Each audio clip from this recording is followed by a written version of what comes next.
Chapter 2. We were standing in the middle of the room next to the coffin. We were all wearing white, as we should, and holding each other's hands. English was never my favorite subject in school, but for some reason, I always had this notion that when you say all, it means more than three. It was just the three of us. The fourth was long gone. Jodi did not die that day. She was dead for years. She died 4 years ago when she came home crying pitifully because it was the end of her affair. I remember those days because then she would still cry every day. After that episode, she carried a dark cloud around her. It was easy for me to believe that her behavior was a consequence of how the affair ended. Mom told me Jodi's lover, a black man, used her and when he was done, disposed her. Dad was wearing pants and a shirt. Mom had on a long pencil dress with less details on her sleeve. And I was wearing a dress as well, but not as long as Mom so that I would not be able to walk on my heels. Jodi was wearing a very old white dress. It was one of the very few left in her dark closet. Since that happened, she only wore black to make a statement. The book told us not to wear black, never at any circumstance. But she did, and she did not care. She looked so peaceful, and for seconds I was relieved to see her like that. For the past years she had always looked angry. Angry with us, angry with the Rhodesians, angry with everything. They said she was possessed, that her black lover had contaminated her with their anger. I believed them, as I believed everything they said, because I knew nothing else. I was glad they did not assign me to write a eulogy, because I did not have a lot of nice things to say. The last years of Jodi's life were hell.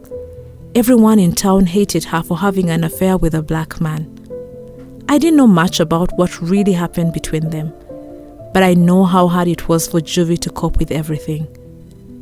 She looked like she didn't care about what people said about her life, but she did.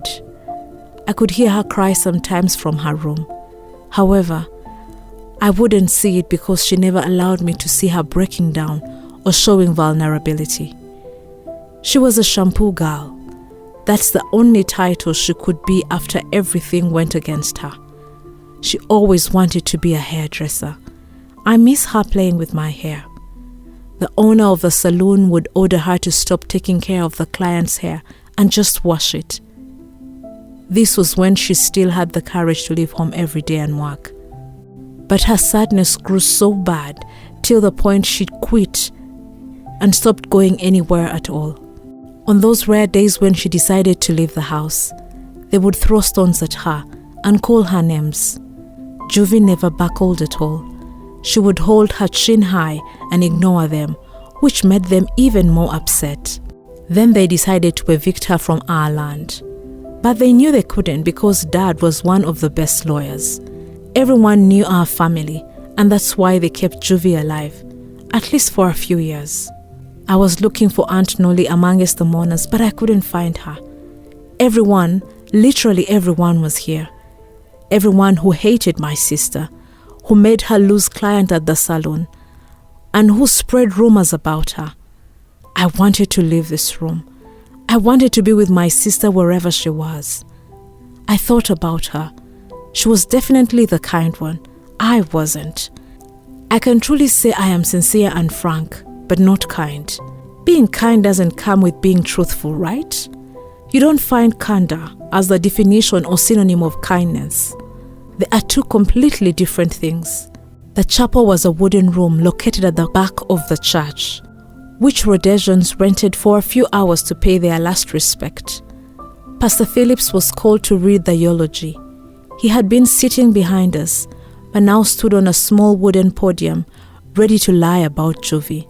None of these people knew her, not even Pastor Phillips. We are gathered here today to offer our condolences to the Collins family. Pastor Phillips shared his words. He was very tall. To be honest, I couldn't imagine having a short pastor. I thought a short one wouldn't be able to command respect. His hair was combed till it reached his ears, and it was a perfect cut. His facial features were divided in the middle by his hairline. like someone had used his chin to measure the center of his face, and his hair was equal on either side. His hair was grayish-white and matched his eyes. I didn't want to hear whatever he was saying because the moment he mentioned our surname, I knew Dad was involved in this. They all came here for my dad.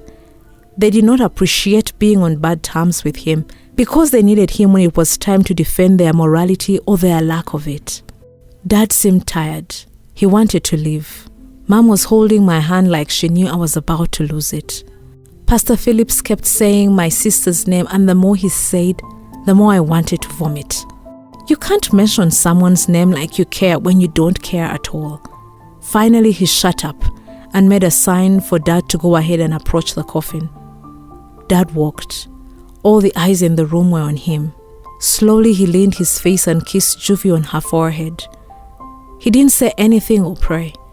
It was Mom's turn. She first touched Juvie's necklace, the one Grandma had given her. Juvie was everyone's favorite in the family, until she slept with a black man. She touched her chest, then her very alive face, her arrogant nose, her dry lips, and her long eyelashes. She was beautiful. I always envied her rounded and big lips. Mom evidently took longer than Dad with Juvie's corpse. I swear she was there for 2 minutes, and 2 minutes was very long in a silent room with a lot of Rhodesians. She walked back to join us and gave me a sign. It was my turn. I didn't know how to walk properly with these shoes, or what to do when I reached the coffin. I didn't know where to touch her. I decided to touch her hair. She loved her dark brown hair. Well, she loved hair. She once told me that her dream was to touch a black person's hair. And I'm secretly glad that she was able to one day. I thought it was the craziest thing I ever had, but it made me smile.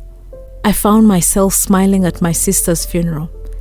Everyone googling at me, but I didn't care. It was our moment. I folded my right hand and I stopped my mouth from making a sound. I wanted to cry, but not my usual inaudible crying, more like a scream. I wanted to look insane, the way black people cry. Whenever a black person died, we could hear the funeral from our side.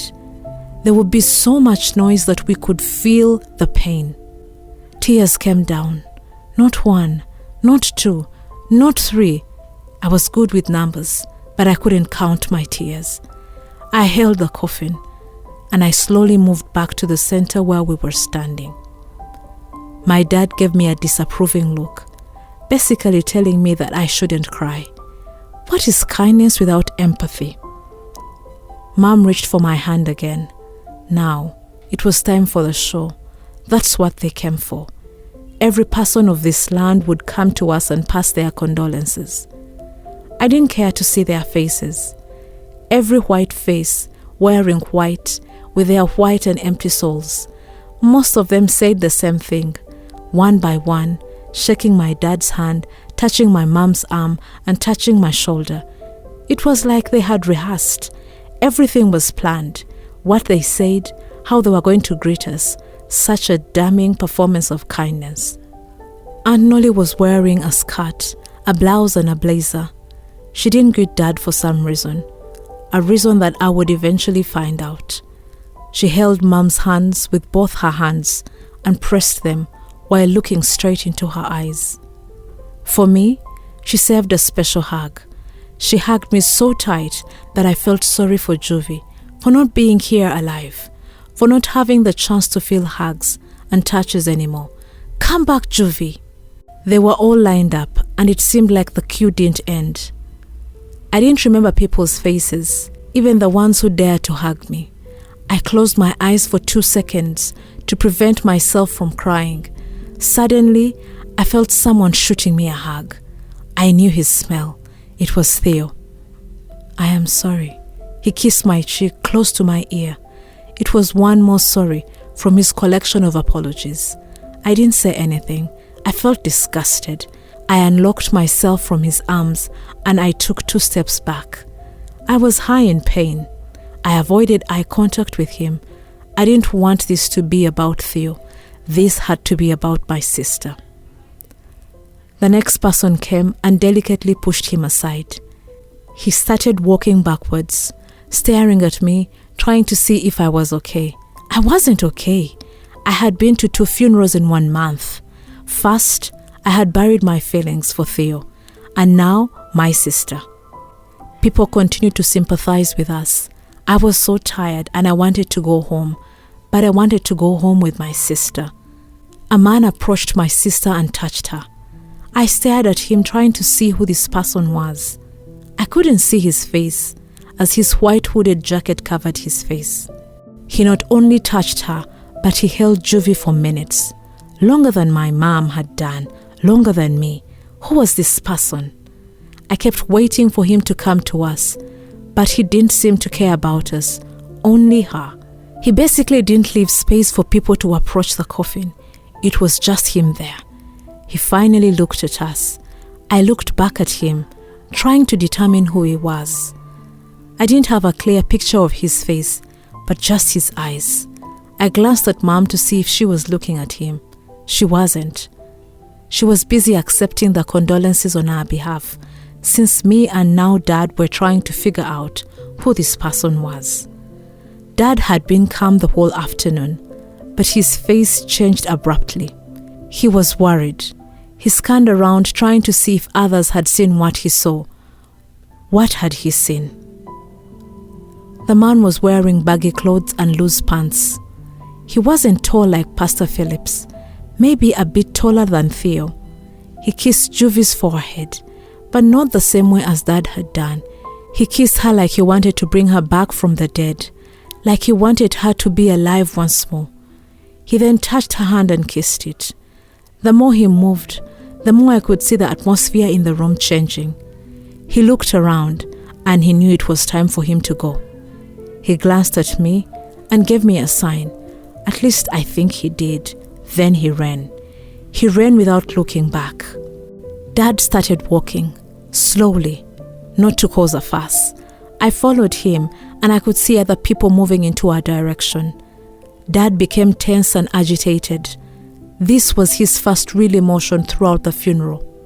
The whole afternoon my parents didn't act surprised at all. I didn't feel for 1 second that Juvie's suicide was news to them. I was the only one blindsided. The spectacle was over. They finally had seen what they wanted to see. Juvie was dead. Dad went back to the room to pretend that he was consoling Mom. I started walking, just walking. Anywhere would be better than this lifeless room. I took my heels off and decided to walk barefoot. Our sidewalk consisted of tiny dirty white rocks aligned in a straight pattern. The stones hurt my naked feet, but I continued to walk. This time I couldn't blame them or my instincts. I deliberately went to the tunnel that would take me to the coming darkness. I ran till I felt my feet touch the grass that belonged to the blacks. This was where I would dare to go.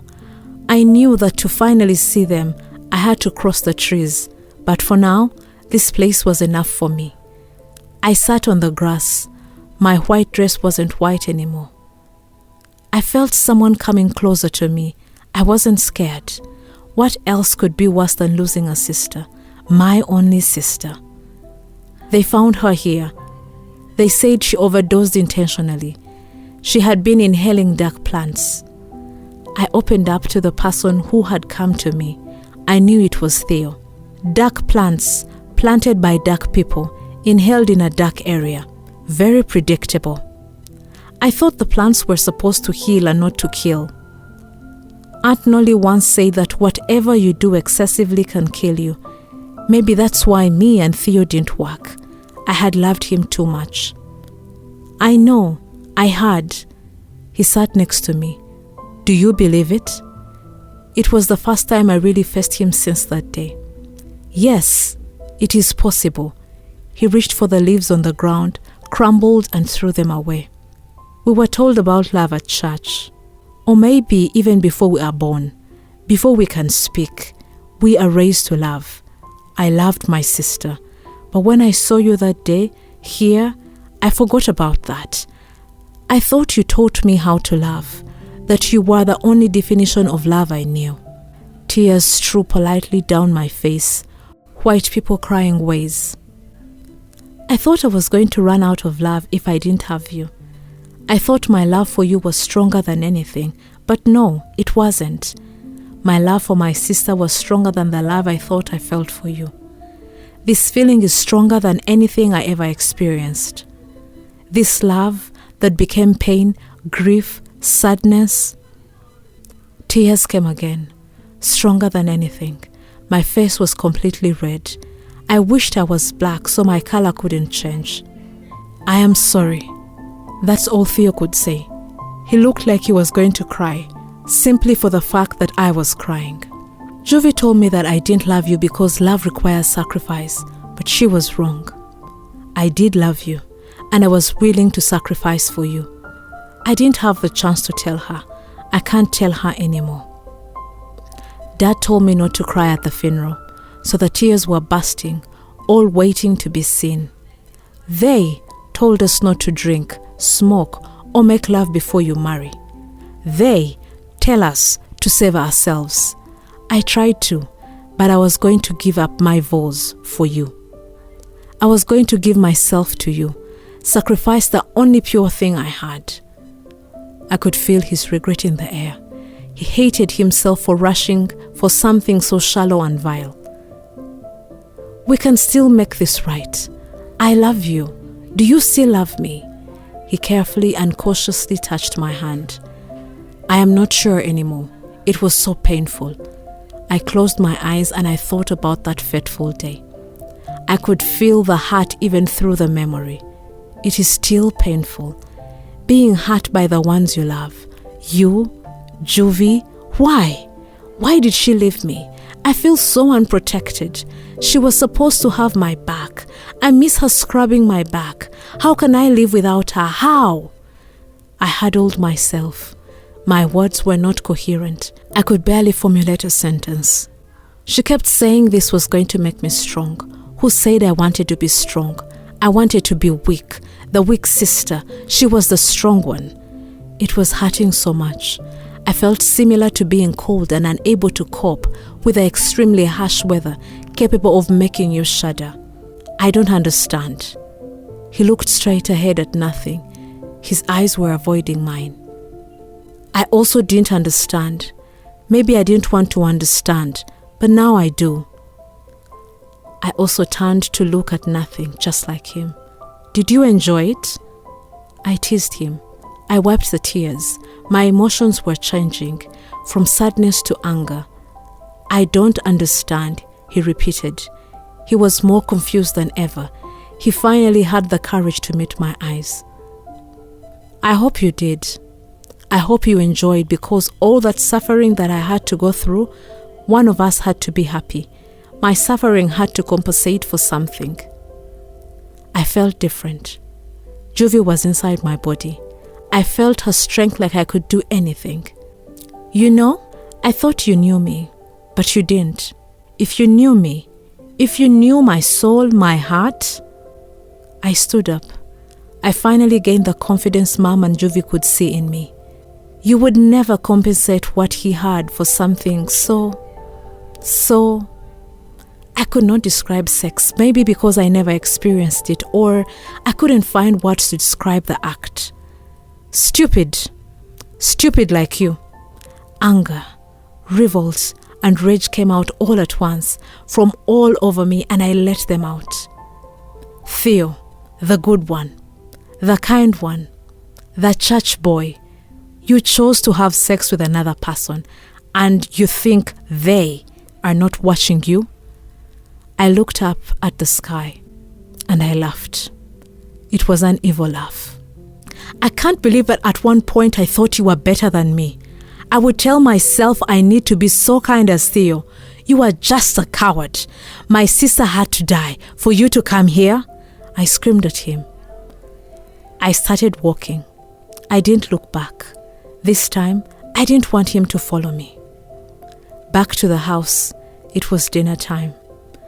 We sat in our spacious dining room. My parents had done well for themselves. At least Dad had. The table was designed for 6 people, but it was just the 3 of us now. The whole room had a weird feeling. Dad was too busy eating and Mom looked stressed.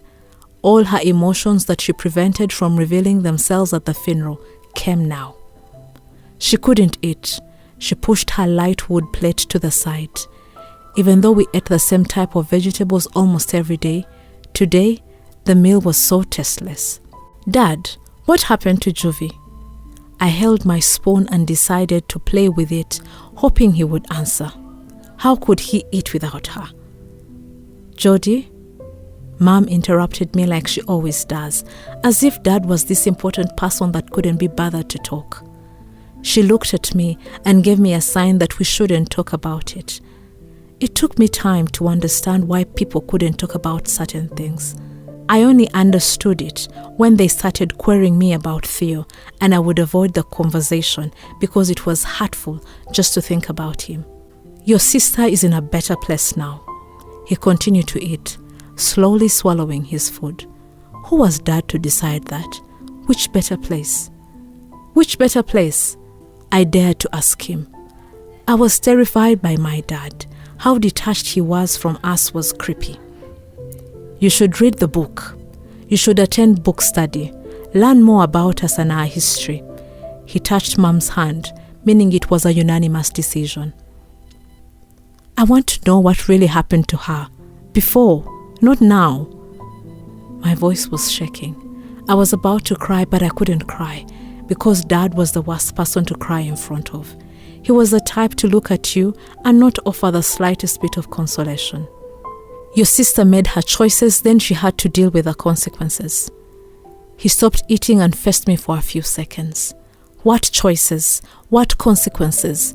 Is the death the consequence? What could be that bad that would make her end her life? What? I was going crazy. My mind was about to shut down. I touched my face with both my hands, trying to see what I missed. I went back to my last days with her. I couldn't see anything. You're too young to understand. Mom interrupted again with her young argument. She pushed her chair away and stood up, then set the chair back into its place. She was too organized. Mom walked to my side and touched my left shoulder. She then hugged me from the back. It's going to be okay, Jodi. I promise you.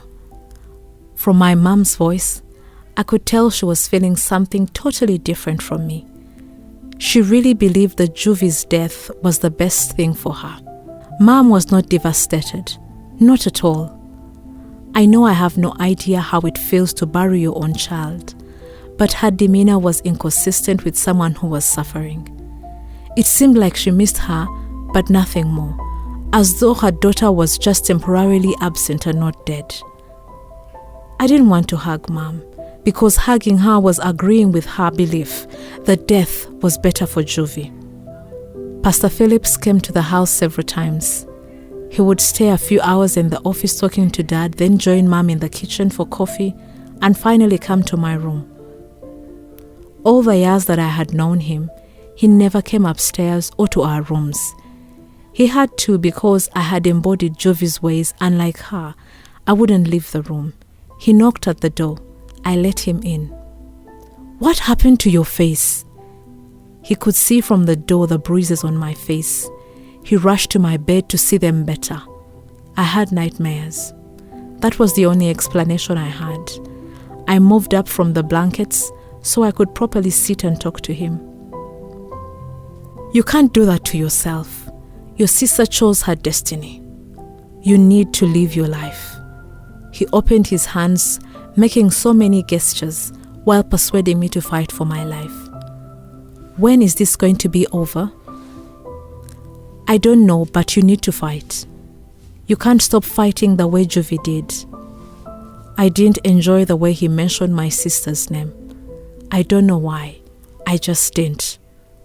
Your mother says you have been waking up with bruises from your nightmares, and you have been breaking glasses. Why? He inspected the broken shard of glasses that were sprinkled on the wooden floor. I don't know. I touched my teeth, I rubbed my eyes, and I breathed deeply. What happened to her? I asked him the same question I had been imploring my parents with the past few days. She stopped fighting, and as a man of faith, I shouldn't say that, but it was best for her. Depression has no end. The only way to kill it, it's death. He stuttered in response. That was the way, the only way for her. He gave me the same type of hug Mom gave to me, and this time I just had to agree with him. I have been reading the book and I need to know, how do you know it was depression and not frustration? I did not allow myself to have a crying voice. I asked with the calmest voice possible because I needed to be taken seriously so I could have answers. He looked surprised, like he couldn't believe I was reading the book or at how challenging my question was. Either way, she needed this. The body relaxes when you die. You are released from pain. He probably had witnessed someone dying in front of him, but he didn't answer my question. This, he used it to describe her death, like it was nothing major and hurtful. Do you know what happened between her and her lover? The black man, what really happened? Was he that evil that it would make her end her life? I continued to push. I don't speak ill of them. Pastor Phillips would never say black or dark. Sometimes he would pretend they didn't exist. But Pastor, I tried again. Jodi, I hope you find peace with your sister's death. We are having book studies this week, every day, in the afternoons.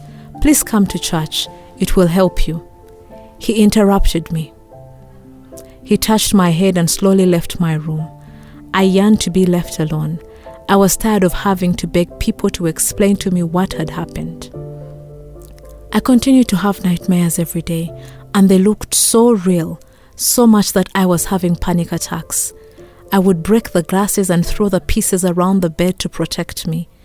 I didn't know what I was protecting myself from, but I knew in my heart that my sister didn't kill herself. Mom told me Aunt Nolly wanted to see me. She said she was eager to sew a new dress for me, for no apparent reason.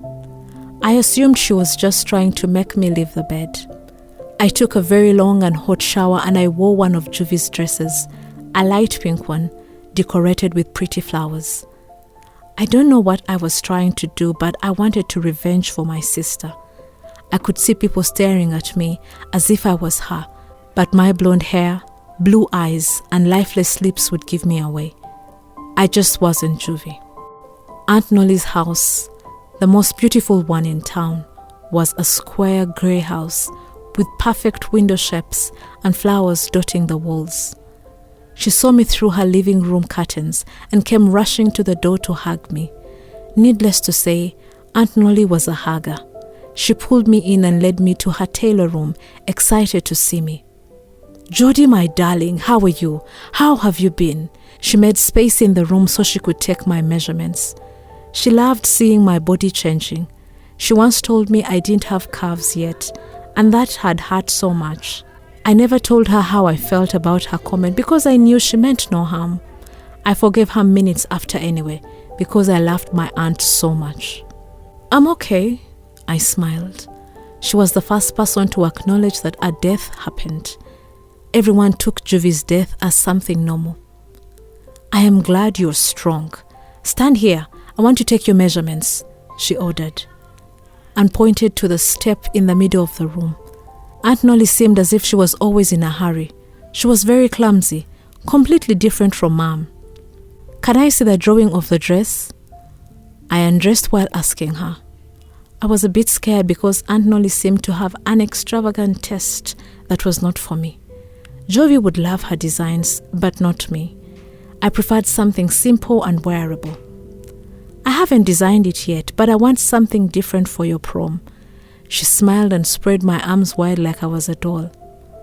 I almost forgot about it. My face changed. Thinking about prom meant thinking about Theo and realizing that Jovi wouldn't come for my special day. How could you forget such a special day, Jodi? I know it's hard. I also miss her, but you need to continue to live your life. Aunt Nolly, what's the purpose of life? I tied my hair into a bun so it wouldn't interfere with her while she was taking my measurements. To find purpose. She joined me in my sadness. I didn't understand why the question made her sad, but I was determined to solve Jovi's mysterious death. What does the book say about love? She was taking my waist measurements. But it's the most beautiful thing ever. Aunt Nolly went back to being her cheerful self. She never spoke about sad things. She always had a smile on her face. White or black love? She took my arm's measurements and I couldn't move. I was afraid she would poke me with a needle. Any kind. She moved to my other arm. I could see that the conversation was changing her tone, but I had to talk with someone. So is it possible for black people to love? Yes. She put down my arm and placed the measurement tape on my boobs, or lack of them. So why did Jovi's lover not love her? Aunt Nolly finished with the measurements and went to look for something in her boxes. Who said he didn't love her? She interrogated me as she continued to rummage through the boxes. Everyone said he used her. I kept waiting for her to stop pretending she was looking for something and face me. Jodi, there is not much I can say, but I can say that her love for him destroyed her. She finally faced me and came back with a piece of blue fabric. How? What did he do to her? I stepped down from the stool which I had been standing on and sat on her couch that was overly decorated. The thing about love is that the feeling doesn't come with only love.